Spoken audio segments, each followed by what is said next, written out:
So I've been listening to a podcast this week, and it was a podcast with Rory Vaden. He's a best-selling author. He wrote Take the Stairs and Procrastinate on Purpose, some different books. And so I was really challenged this week by the conversation that he was having about complacency and the dangers of being complacent in our lives. And so he is a consultant of a business. He works with big businesses and corporations. And one of the things that he had talked about was he noticed that these big businesses, when they've been successful, a lot of times they will begin to become complacent and they keep things the same. They do it the same way because that's what's worked. But when they do that, it actually begins their end. And so he was saying how complacency really is something that we have to make sure we don't allow to take place in our lives, and challenged his listeners with 5 different things that can help keep you from becoming complacent. So whether it's being complacent in a relationship, in your marriage, whether it's in your workplace or a business that you might be running, the dangers of having complacency there. So I was listening in the car. I had to listen to it again and jot them down because I just felt like it was so meaningful and it was so good.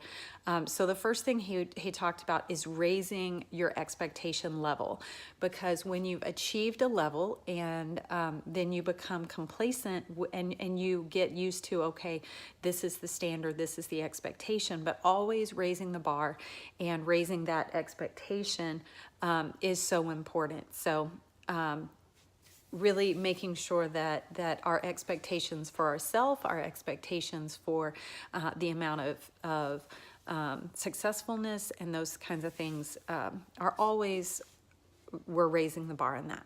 So then the second thing was reducing your risk. And so in reducing our risk, being able to realize that we've worked really hard and we have accomplished things, and we want to make sure that we are not being risky in being able to lose that.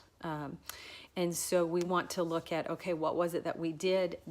How did we work really hard?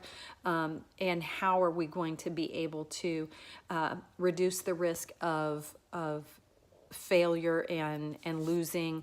I'm in education, so how can we reduce the risk of our students sliding backwards?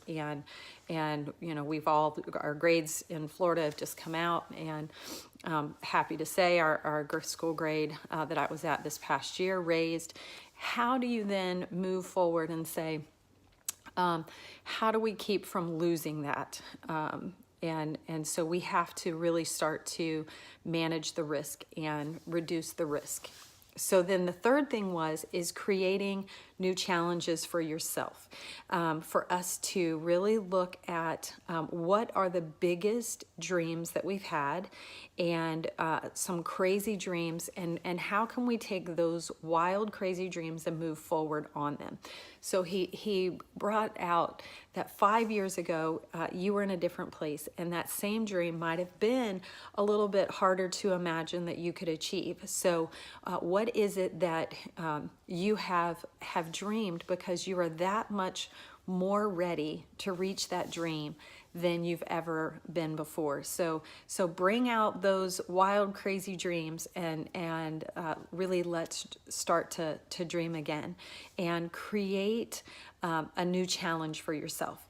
So I think that the biggest adventures and the most fun is when you have a challenge in your life. And so what is it that you can do that you're going to create a new challenge for yourself? It might be in your work, in your business. It might be in your personal life. So have you reached the place where you're still having adventures? And I was having a conversation with one of my teachers yesterday, and I was asking, okay, guys, summer school's just gotten out, and you now have 4 weeks where you're able to do what you want to do. What is it you're going to do? What adventures are you going to go on? What challenges are you going to give for yourself? So we were having this conversation, and it was so cool to see this teacher and for her to say, you know what? I used to be, have my diving, my diving certification, and so she would go out and go diving and see like boat wrecks and different stuff. And so she said, I think I'm going to look at updating my certification and going diving. And I just thought that was so cool, because just in that moment of us having that conversation, it sparked an interest, it sparked a love that she had had before. And so it challenged her to really go out and to have an adventure for herself, because we all have to make sure that we're taking time for ourselves. It might be that you want to run a marathon. It might be that you want to, just what is it that you used to connect to, or something that you've always wanted to do that you've just always kind of put off, and now you might be saying, I'm kind of too old for that, or whatever. But always challenge yourself and find something, and never think, I can't do that, but go for it. So then the fourth thing that he talked about was to invest in significance. So investing in someone else's success, and how amazing it is when we invest in someone else and we invest in their life and help them to become successful.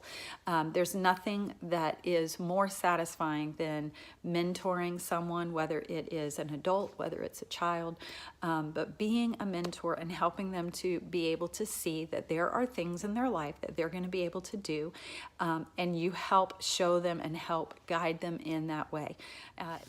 So the fifth thing is to focus on giving. And complacency kind of takes place, and it happens when we are becoming self-centered, and we focus on, okay, well, we've reached this and we've done this. And so if we can get ourselves into giving and not so much into worrying about what we've done for ourselves and the accomplishments that we've made, it's really a game changer. And to be able to have that servant's mindset and serving others really sets you up for a win, and it makes you feel better. You always have someone. It doesn't take long to look around and see that there's other people that are in need. So finding ways that you can have that servant leadership effect and be able to help other people. And when we're serving others, it's really doing a work that is just at a different level, and it's helping other people to better themselves and making a difference in them. So I hope that challenges you today.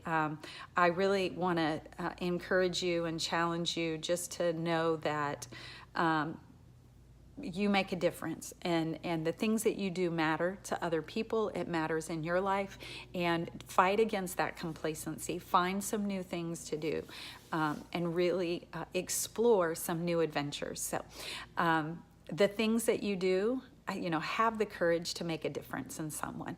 So thanks, guys. I hope you have a wonderful day, and that you are challenged like I've been challenged by the words and the encouraging thoughts from Rory. So thanks so much, and have a great one.